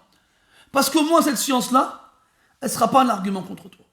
Maintenant, bien sûr, si une femme pieuse qui connaît les règles, elle peut apprendre, apprends, c'est bien, machallah, tant mieux. Blax, quand on entend ce qu'on entend aujourd'hui, ça devient même obligatoire pour des femmes qui ont compris les choses correctement, d'apprendre comme ça, elles prendront la place de celle-là. Mais le problème, c'est que ce genre de femmes qui ont ce niveau dans le Coran, eh ben, on les met en avant partout. Ce genre de professeurs, elles sont invités partout. Voilà, c'est ça. À la limite, les gens, ils s'assoient avec elles, ils prennent que le Coran. Et elles se contentent juste de donner le Coran. Allez, vas-y. Mais non. Elle est là, elle va dire ce verset, Khalaf an Hamza, il le lit comme ça. Mais il y a Wajhan, en fonction de Waqf et l'Ibtida. Ou bien elle va te dire Ibn Amir, il est comme ça. Elle va et Fi'lan, quand tu rentres dans les qira'at, tu vas voir la maîtrise nécessaire à cette matière. C'est vraiment quelque chose de très très très difficile. Vraiment. Quand tu rentres dans les qira'at, tu vas voir qu'il y a certains domaines du ilm qui sont beaucoup plus difficiles que d'autres. Parce que là, ce qu'on fait là, c'est facile. On a un texte, on l'explique, mais là, les qira'at, c'est pas la même chose. Tu vas lire tout le Coran en prenant en compte toutes les différences dans toutes les lectures. Et tu dois être capable de dire, ah là, Foulan il lit comme ça, et Foulan il lit comme ça, et Foulan il lit comme ça, et Foulan il lit comme ça quand tu t'arrêtes. Si tu t'arrêtes pas, il lit comme ça. Et des fois, la même lecture, un verset, tu peux lire de 10 façons différentes. Ah ouais, quand tu rentres là-dedans, c'est très très très difficile. Et quand quelqu'un, donc il arrive, il te dit, j'ai les 10 lectures, tu dis, waouh, Fi'lan, tu dis, ah ouais, respect. Mais cette personne-là, elle va dire des bêtises pareilles. Après, ça y est, comment ça s'appelle, le mythe s'effondre. Le mythe, il s'effondre. Et résultat, qu'est-ce qu'on a aujourd'hui? Des mosquées où c'est les femmes qui font la prière devant des hommes. C'est elles qui font la khutbah du vendredi. Il y en a même qui font l'Éden. C'est fou quand même. Je sais pas si vous avez vu une vidéo qui tournait à un moment. On voyait une femme en ihram à la Mecque. Je sais pas si vous l'avez vu. Après, il y en a qui ont dit que c'était pas une femme, c'était un homme qui avait des traits de femme et tout ça. Et ben oui, pourquoi pas? Elles vont dire, bah pourquoi les hommes mettent l'ihram et pas nous? Ça, Allah alam, si qu'Allah nous préserve de voir une chose pareille, on va le voir. Donc c'est fou. C'est fou. Donc, la femme ne dirige pas la prière devant un homme, que ce soit une prière obligatoire ou une prière surérogatoire. Et si elle le fait, leur prière aux deux, elle est invalide. Aux deux, elle est invalide. Et kadalika, elle ne prie pas derrière un khunsa. Devant un khunsa. Parce que le khunsa, on a dit, il y a deux types de khunsa. Donc le khunsa, à la base, c'est celui qui a les deux organes génitaux. Il a les deux. Il y a celui dont on ignore si c'est un homme ou une femme, et c'est lui qui est visé ici. Le khunsa, il ne priera pas derrière une femme, si on ignore lequel de ses organes génitaux il est actif. Donc, il y a un ihtimal, une supposition qu'il soit un homme, et l'homme ne prie pas derrière la femme. Par contre, est-ce qu'une femme peut prier derrière un khunsa? Oui, parce qu'une femme peut prier derrière une femme, et une femme peut prier derrière un homme. Et le khunsa, c'est soit un homme, soit une femme. Donc il pourra prier derrière. D'ailleurs, je me demande aujourd'hui à cette fameuse... ça n'a rien à voir, mais c'est une réflexion personnelle. Aujourd'hui, il y a ce fameux débat sur le genre. Hein, ils te disent ils sont non-genrés. Alors qu'ils ont soit un pénis, soit un vagin. Est-ce que ça existe un khunsa non-genré? Ce serait un comble quand même. T'imagines, toi, il a les deux organes, mais il te dit je suis ni un homme. Lui, il a le droit de dire je suis ni un homme ni une femme. Bon, bref, fermons cette réflexion personnelle qui n'a pas d'intérêt. Mais, hasbunallah wa ni'mal wakil. Mais comme la femme elle peut prier derrière un khunsa, parce que ça peut être un homme ou une femme, eh bien l'homme ne peut pas prier derrière un khunsa. Parce que ça peut être une femme.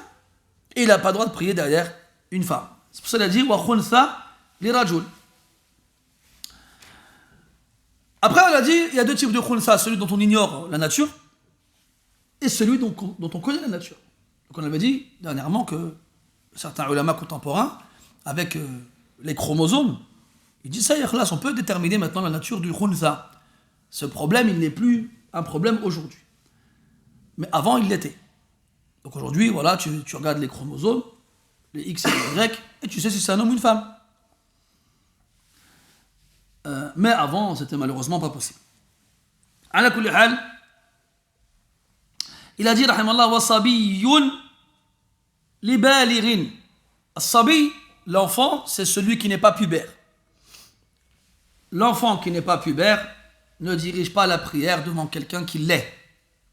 Et là, on précise al-fard, qu'il s'agit de la prière obligatoire.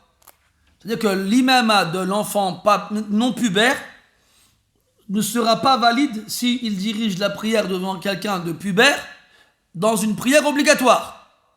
Ce qui exclut la prière surérogatoire. Et là, encore une fois, antaqa al-jahlu al-jahili. L'ignorance, ça fait parler les ignorants. Pourquoi? Parce qu'il y a un hadith sahih, rapporté par Al-Bukhari et Muslim, qui nous raconte l'histoire d'un compagnon qui s'appelle Amr ibn Salama.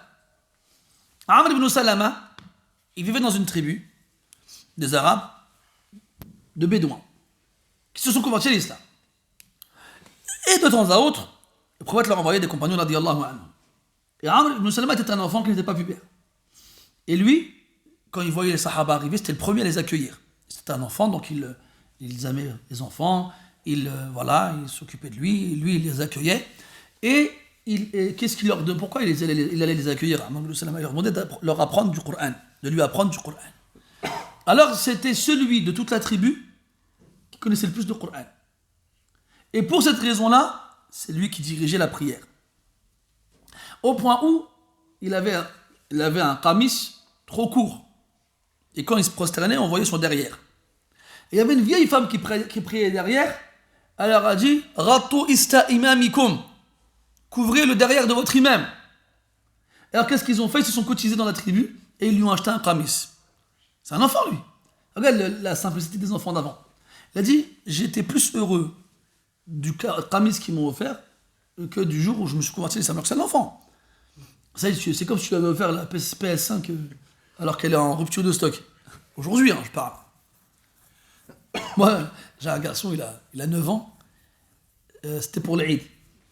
Donc il attendait son cadeau. Mais on lui dit, qu'est-ce que tu veux comme cadeau? Regarde les enfants d'aujourd'hui. Il me dit, je sais pas. Moi, il me dit, je sais pas. Je fais, subhanallah. Je fais, moi, tu m'aurais dit ça à ton âge. Aujourd'hui encore, je serais en train de te dire, je veux quoi? J'ai vu quand on était petit et qu'on recevait les catalogues de jouets de Noël. On allait les chercher dans la boîte aux lettres. Et mes sœurs et moi, on coupait les photos des jouets qu'on voulait et on les collait dans un cahier de brouillon. C'est tout.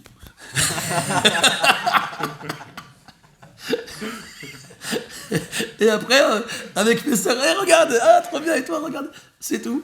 Ça s'arrêtait là. Attention, mon père, rahmatullah alayhi, il nous offrait, nous achetait des cadeaux. Pour pas qu'on croie que, non, grâce à Allah, mon père, il nous a gâtés, qu'Allah le récompense. Mais, voilà. Qu'est-ce que je voulais dire? Mon fils, il dit, je sais pas. Non, tu sais pourquoi il sait pas, Jamel? Parce qu'il a tout. C'est pour ça, ils ont déjà tout. Alors lui, il va chercher ce qu'il a pas. Et là, il me dit la PS5. Alors moi, après m'être tapé une bonne barre de rire pendant 5 minutes, hein? J'ai dit, oh, c'est ça, ouais. Quoi d'autre? What else? C'est pour te montrer le truc. Il va chercher le truc le plus loin. Ça va pas, quoi. C'est comme là, les petits d'aujourd'hui, ils sont en primaire, ils veulent des téléphones portables. Parce que tout le monde a des téléphones portables autour d'eux. Il n'a pas besoin de téléphone portable, lui. Qui va l'appeler? Il va appeler qui? Mais le téléphone portable, aujourd'hui, c'est une console de jeu. Donc, tu sais, on l'a tous dans des vieux tiroirs, je veux dire, des vieux téléphones obsolètes qui sont encore fonctionnels, mais que plus personne n'utilise. Tu lui donnes. Il dit, je peux pas installer Fortnite dessus, je veux un iPhone. Donne-moi ça, tiens, tu vas pas jouer avec des pierres, hein, comme nous on joue avec des pierres.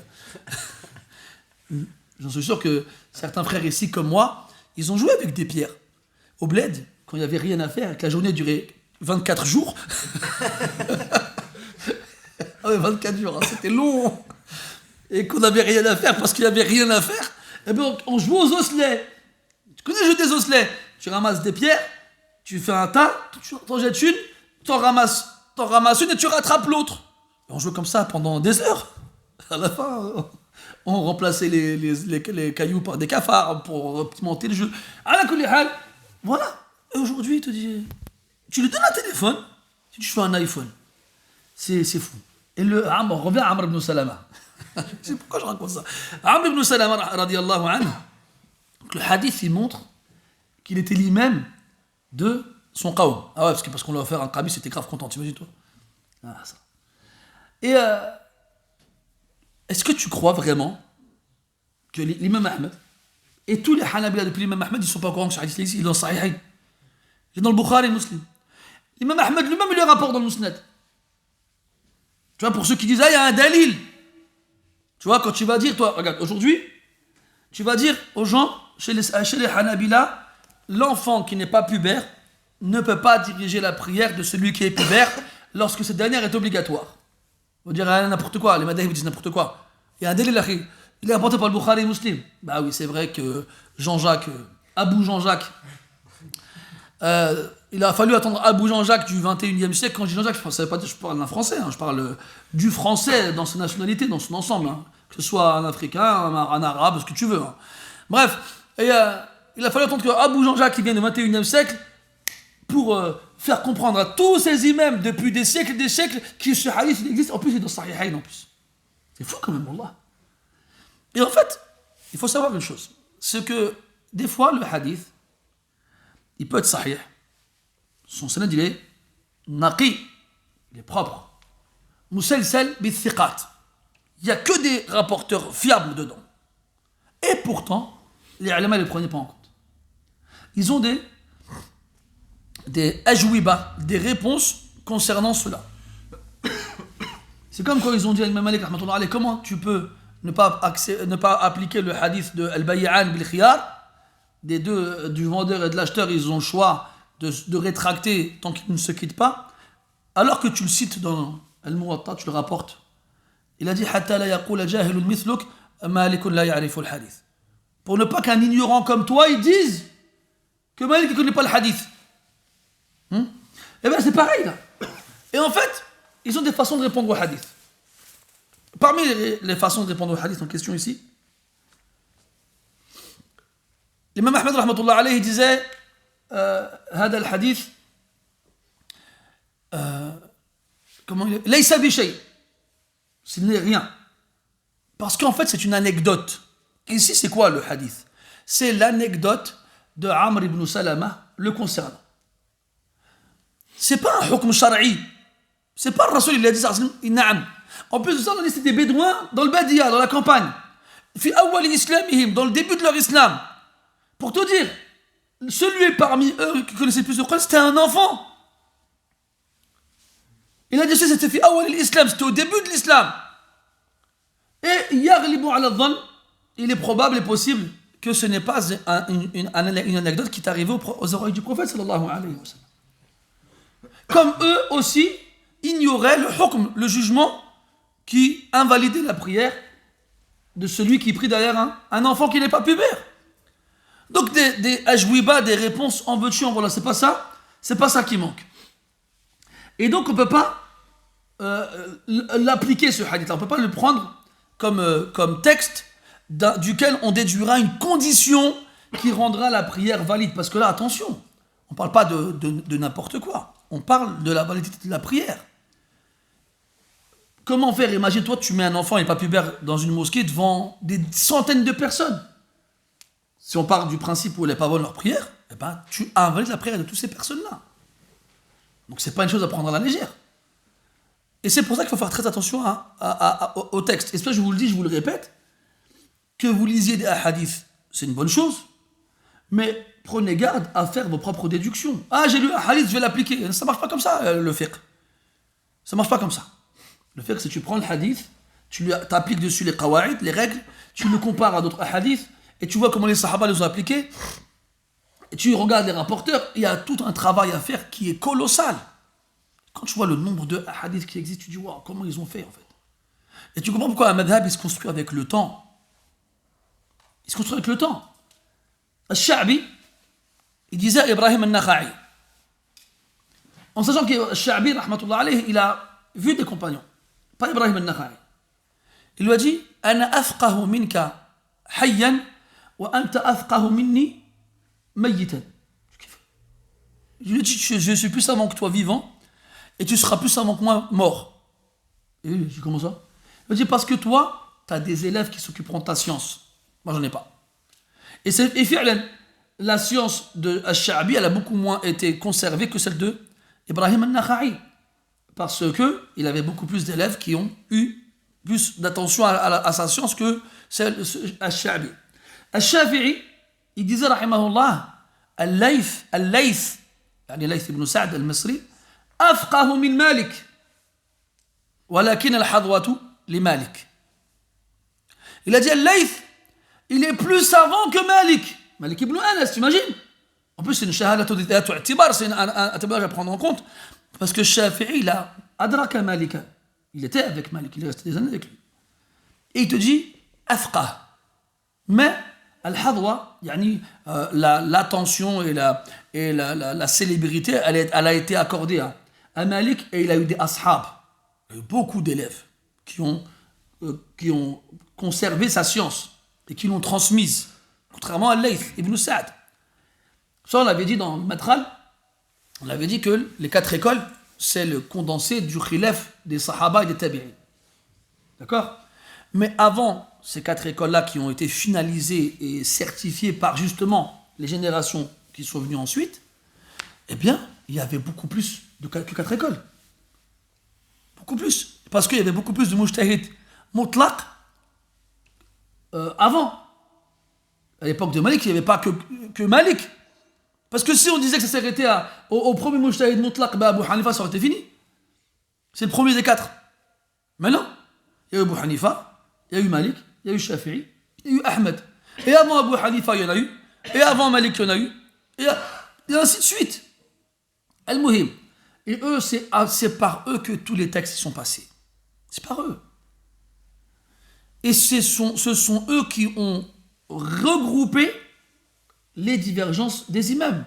Tout n'est pas confondu. Et ce sont eux qui sont arrivés à une conclusion.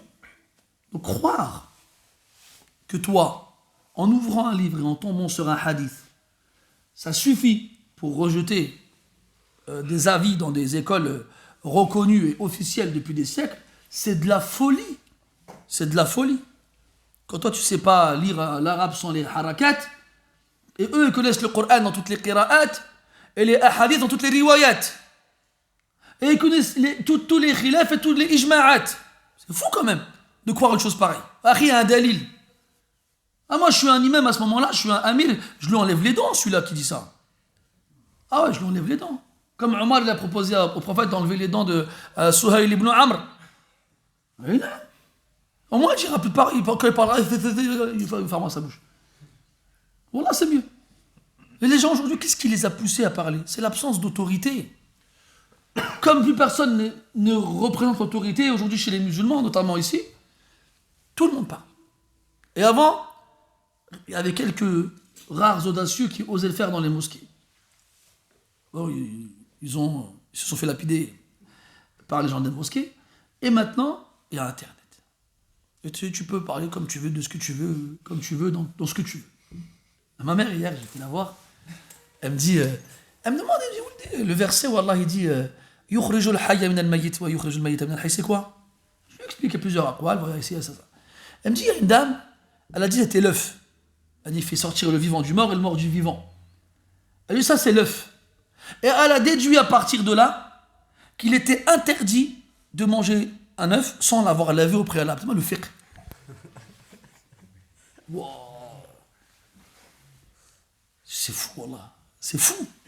La réflexion, j'ai ce qawl, lam yaqul bihi insun wala jinn. T'imagines? Et cette dame-là, dans une assemblée, heureusement, elle n'a pas YouTube. Elle. T'imagines, toi? Elle aurait YouTube ou là, elle aurait les TikTok et tac-tac et tout ça. حسبنا الله ونعم الوكيل. طيب نكتفي بهذا القدر إن شاء الله تعالى. Est-ce que vous avez des questions? Je crois que je sais pas si j'ai... Normalement, c'est activé. تفضل. On ne peut pas l'appliquer aujourd'hui. Pourquoi tu ne veux pas l'appliquer aujourd'hui? Pourquoi?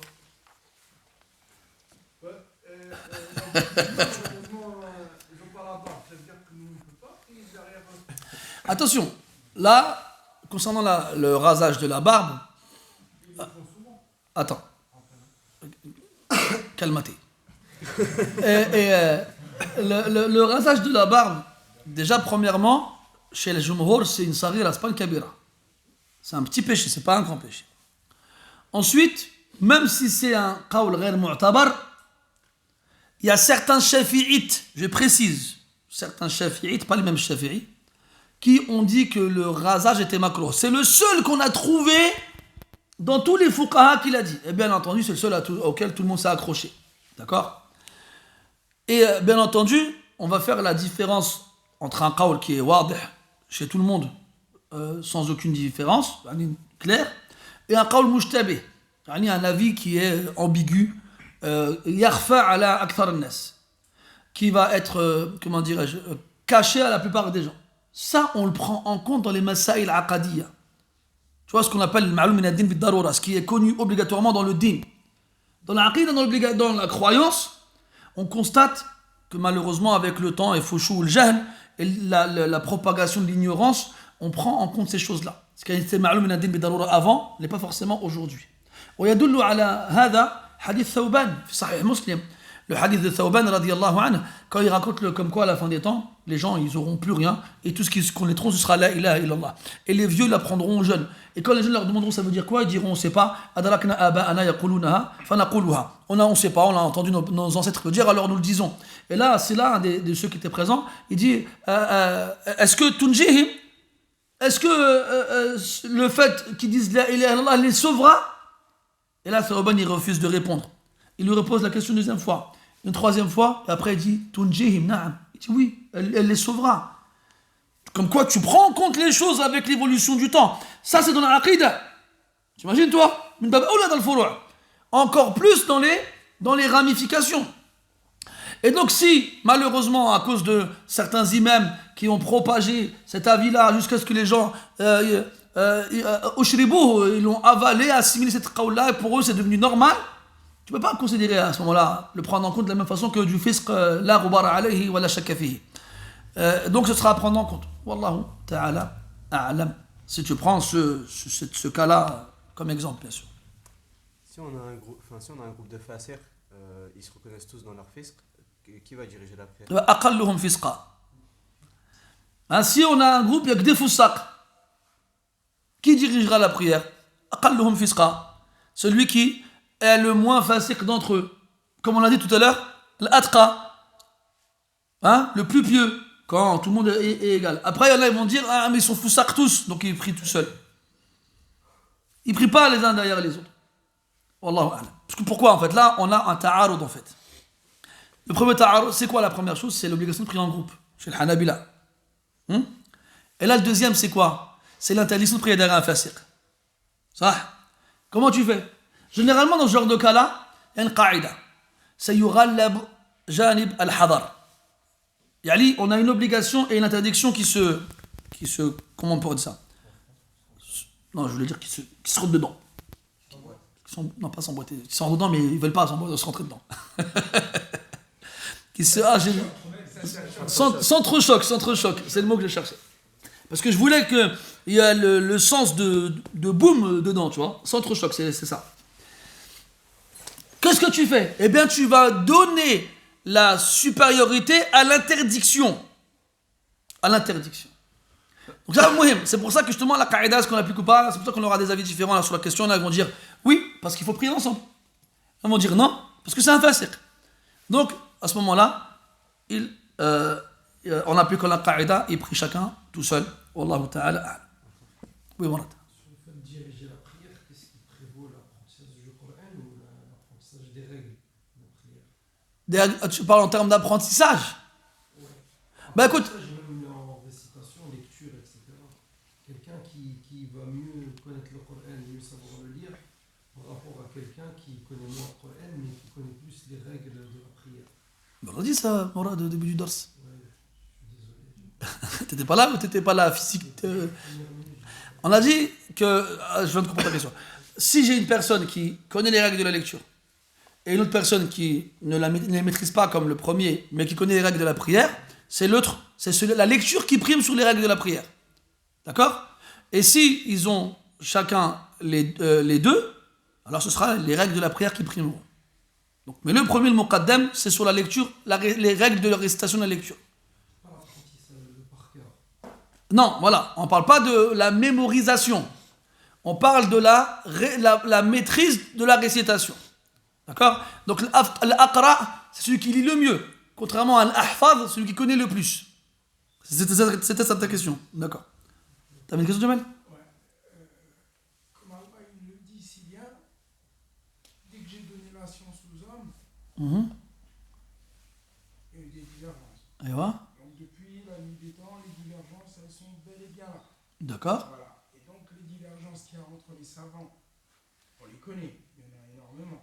Ah. Mais ce que les gens doivent aussi retenir, c'est que c'est des divergences de savants, Mhm. des gens qui savent, Mhm. qui rentrent dans la science quasiment nuit et jour.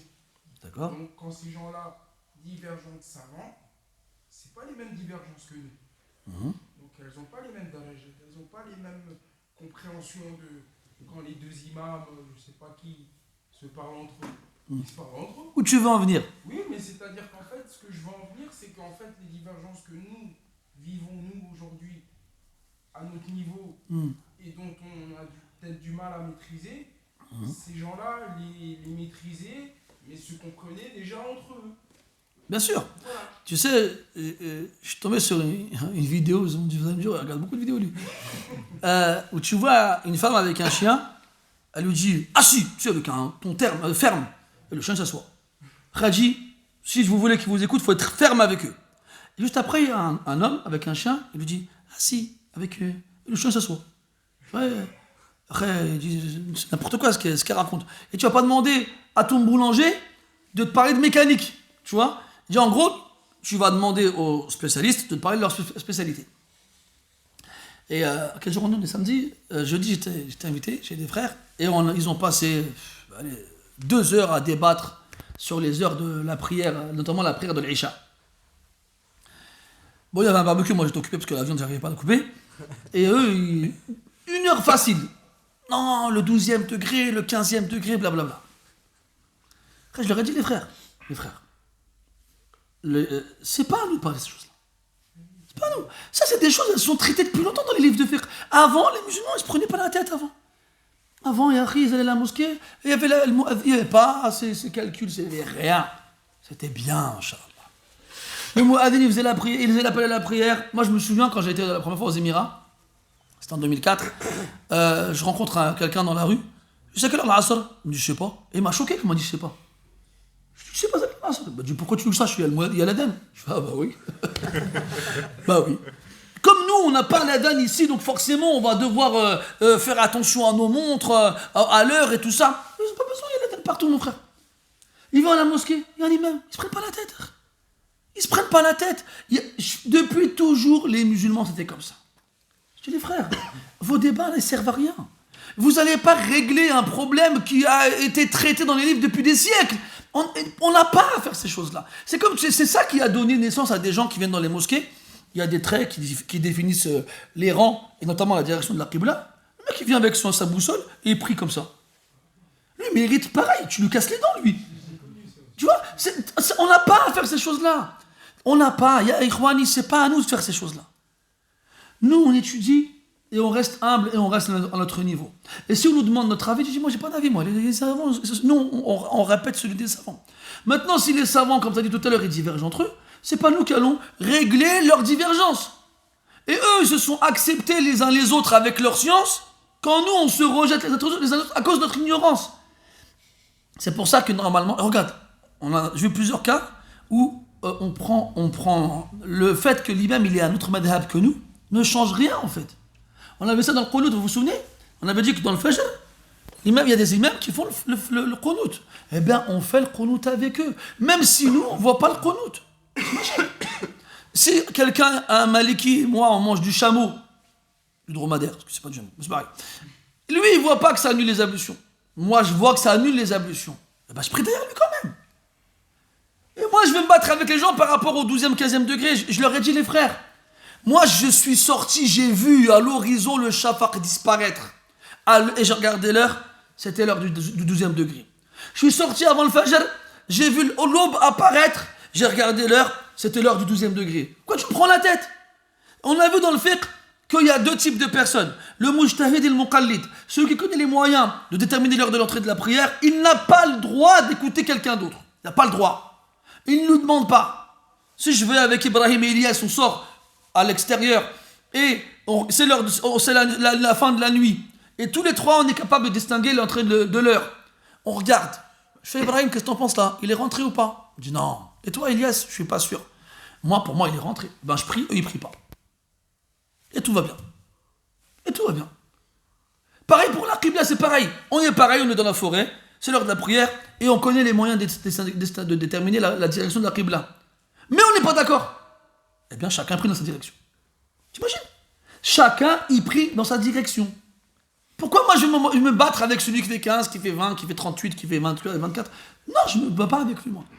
C'est bon. Mais non, nous, on ne comprend pas ces choses-là. Et ça, c'est dû à quoi? À l'ignorance. Parce que nous, comme je disais tout à l'heure, je suis venu, j'ai lu un hadith, Akhi, le dalil, il est clair. Les écoles, ils ne suivent pas de dalil. J'écoute pas les écoles. Mais toi, t'es un ignorant. Ça, c'est le discours d'un ignorant. Ni plus, ni moins. Attends, quelqu'un d'autre, Rachid? Je veux savoir, est-ce qu'un enfant non pubère pouvait prier derrière une femme, ou plus spécifiquement derrière sa mère? Alors, l'interdiction pour la femme de diriger la prière devant un homme, elle est générale. C'est-à-dire qu'elle inclut, quand on dit l'homme ici, c'est le dhakar, le mâle. Qu'il soit pubère ou non. Après, il existe un qawl shadh, un avis très très marginal chez les Hanabila, qui autorise la femme de diriger la prière devant des hommes, même s'ils sont pubères, à certaines conditions. Notamment la prière surérogatoire, pas la prière obligatoire, et en l'absence de quelqu'un qui, justement, répondrait aux conditions de l'imama. Mais ce qawl, même s'il a été rapporté chez les Hanabila, il a été délaissé par les mutaakhirin. Les dernières générations des Hanabila ont délaissé cet avis-là parce qu'ils ont estimé qu'en fait, il n'appartenait pas au madhab. Donc même s'il a existé dans le madhab à une certaine période, après réflexion, après étude du madhab, après être revenu aux différentes sources et références, il a été abandonné. Et il y a beaucoup de... C'est ce qu'on appelle le khilaf al-mulgha, ou bien le khilaf al-qadim. Il y a des divergences qui sont anciennes, qui ont été délaissées, ou plutôt des divergences qui ont été annulées. Et ça fait partie de ce genre-là. Et c'est pour ça que quand, justement, c'est là tu vois Tatab al-Rokhas, ceux qui vont aujourd'hui te dire que la femme peut diriger la prière des hommes, ils vont te ramener ce qawl-là. Ils vont te le ramener. Mais eux, comme ils ne connaissent pas les règles du madhab, que les Hanabila eux-mêmes, ils ont délaissé ce qawl-là, ça veut dire ce que ça veut dire. Et ils ont leur raison. Donc la femme ne dirige pas la prière comment dirais-je, du garçon, même s'il n'est pas pubère, que ce soit une prière obligatoire ou une prière surérogatoire. Oui, Ibrahim. Si l'occupant de la maison, c'est un fasir qu'on prie derrière lui ou pas? Alors, si l'occupant de la maison, c'est un fasir, qu'est-ce qu'on prie derrière lui ou pas? Le fisc, c'est un mani' mutlaq. Le fisc, c'est un acte qui empêche le fait de prendre quelqu'un comme imam. de façon absolue. C'est-à-dire, si on ne prie pas derrière lui dans la mosquée, on ne priera pas derrière lui chez lui. D'accord? Et on a donné, la seule exception, c'était quoi? Avec l'imam al-A'dam, dans le Jumu'ah al-Eid, si on craint son mal. D'accord? C'est ça l'exception. Et on dit al-istithna mi'yar al-umum. Yani, c'est l'exception qui confirme la règle. En gros, il y a la règle générale, il y a l'exception, donc tout ce qui ne rentre pas dans l'exception rentre dans la règle générale. Et si on ne prie pas derrière le fasiq dans la mosquée en partant du qiyas avec le propriétaire de la maison, on ne priera pas derrière le fasiq chez lui. Afwan aussi. Le micro est coupé sur Telegram. Ah bon? Ah bon? Je savais pas. Et pourquoi je viens de recevoir que maintenant le message? Il est quelle heure? 10h? Si? Ah non, C'est à 10 minutes. et maintenant il est coupé ou pas? Comment ça se fait qu'il est coupé? Ah ouais, c'est vrai. D'accord. Ah, c'est moi qui ne l'ai pas activé depuis le début. J'ai encore recommencé. C'est ma faute. D'accord. Concernant la prière entre le voyageur et le muqim, il a été dit que l'imam muqim est meilleur, mais qu'il est préférable pour le voyageur de continuer de raccourcir la prière. Comment fait-on pour satisfaire les deux parties? Attends. Frère, la fin d'amalgame. On a dit qu'il est préférable que quand on a des résidents et des voyageurs, que le résident dirige la prière. Première chose. Deuxième chose, si l'imam est voyageur, il lui est préférable de faire la prière en la réduisant. C'est ça qu'on a dit. Et je ne vois pas en quoi le comment dirais-je, comment on peut pas satisfaire les deux parties, c'est tout. C'est-à-dire que le préférable, c'est que le muqim il dirige la prière du moussafir, mais si le moussafir il dirige la prière du muqim, la prière elle est valide. Et c'est pas makrouh. Mais par contre, ce qui sera makrouh, c'est de faire la prière complètement quand on est moussafir, alors qu'on a le droit de la réduire. Et on a vu une qaïda amma aussi dans le fiqh, c'est al-karaha tazulu bil haja. Yani, s'il y a un besoin, alors la détestabilité elle est levée.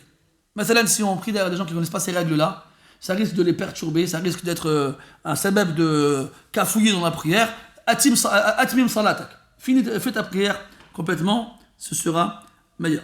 Dans le cas où une personne pubère ne connaît pas la Fatiha, voire même la prière, et qu'elle ne peut pas se rendre à la mosquée, et qu'il y a un enfant qui n'est pas pubère, mais qui connaît la prière, ses règles, ainsi, les frères. Oui, les frères. Il faut arrêter de rentrer dans des masaïls compliqués comme ça. Il faut rester simple. D'accord? Restons simples. Billah alaykoum, mes frères. Est-ce que ce cas-là, aujourd'hui, il est probable? Regarde, je reprends la question. Une personne pubère, qui ne connaît pas la Fatiha, déjà c'est bizarre, voire même la prière, bon vas-y, supposons, et qu'elle ne peut pas se rendre à la... Oh, c'est qui lui? Il est où lui? Comment il s'appelle? Et qu'il y a un enfant qui n'est pas pubère. Rajoutons d'autres conditions superflues. Qui n'est pas pubère, mais qui connaît la prière, c'est Masha'Allah. Qu'est-ce qu'ils font ensemble ces deux-là? Comment c'est possible? Alors l'autre il est pubère, il sait rien, il peut rien faire. Il est avec quelqu'un qui n'est pas pubère, il connaît tout, il peut tout faire. Oh, Masha'Allah. Après, attention, c'est possible. Mais à quelle probabilité? Et restons comment dirais-je, cohérents. Moi, mes frères, je vous l'ai déjà dit en plus. Nous, on est dans une étape, dans le tadarruj, dans le tafaqquh, et dans l'évolution, dans la progression qui nous donne accès aux règles de la science, où on apprend les règles de base. Et on apprend les jugements de base. Les masaïls compliqués de ce genre-là, tu les trouves dans les mutawwalat. Pour l'instant, toi qui suis un cours, ce qui t'importe, c'est quoi? C'est de retenir le cours et d'être sûr de bien avoir compris. Alors, pose des questions qui ont un rapport avec une incompréhension de ta part. Ah, j'ai peur d'avoir mal compris, on a vu ça, est-ce que c'est ci, est-ce que c'est ça? Ou bien pose une question en rapport avec ce qu'on a vu. Moi, tu vas chercher loin dans les frontières du réel, les quatrièmes dimensions et tout ça. C'est su pour rien. Est-ce que dans cette situation précise, cela serait permis à ce que l'enfant non pubère dirige la prière devant une personne pubère? En plus, ça, c'est des cas exceptionnels. Et encore une fois, mes frères, le jugement la différence entre le hukm qu'on apprend dans le fiqh et ce qu'on appelle la fatwa. C'est que le hukm qu'on apprend dans le fiqh, ce sont des jugements généraux pour des cas généraux. D'accord? Qui vont généralement concerner tout le monde. Ou bien la majorité des gens. Des fois, dans l'étude de ces jugements-là, on a des exceptions qui vont être citées dans le même contexte. Après, les cas particuliers, on va faire une fatwa. Tu vas voir un cheikh, il va te faire une fatwa. T'imagines, toi, on aurait dû mettre ces cas-là dans les livres de fiqh, on n'aurait jamais eu de mukhtasar dans le fiqh, on n'aurait pas pu en avoir, c'est impossible. On n'aurait pas pu. Le livre le plus court en fiqh, il ferait des volumes et des volumes. Et jamais personne n'aurait pu étudier le fiqh parce qu'un débutant ne peut pas étudier ces choses-là. C'est pas possible. Et c'est pour ça qu'on a ce qu'on appelle les qawa'id fiqhiyya, les règles qui vont faire office de réponse à ces cas particuliers. Mathalan ici. Supposons c'est vrai, Allah, c'est possible. Supposons, d'accord. Qu'est-ce qu'on va dire? On va dire ad-darurat tubihul mahdurat. On va dire que les cas, les nécessités lèvent les interdictions. D'accord? Si vraiment quelqu'un il connaît pas la prière, et encore, si je disais ça, parce qu'on a vu qu'il existait des cas pour le père. Quelqu'un va se convertir à l'islam. D'accord? Il connaît pas la Fatiha, il connaît pas la prière, il connaît rien du tout. Il est pubère. Ça? Il prie comment lui? Est-ce qu'on va lui imposer de toujours avoir un imam avec lui? Forcément, il se retrouvera tout seul à un moment ou à un autre. Donc lui, il a moyen de prier. C'est quoi? Il fait juste tasbih. Il dit subhanallah, alhamdulillah, Allah akbar. C'est tout ce qu'il va faire de sa prière.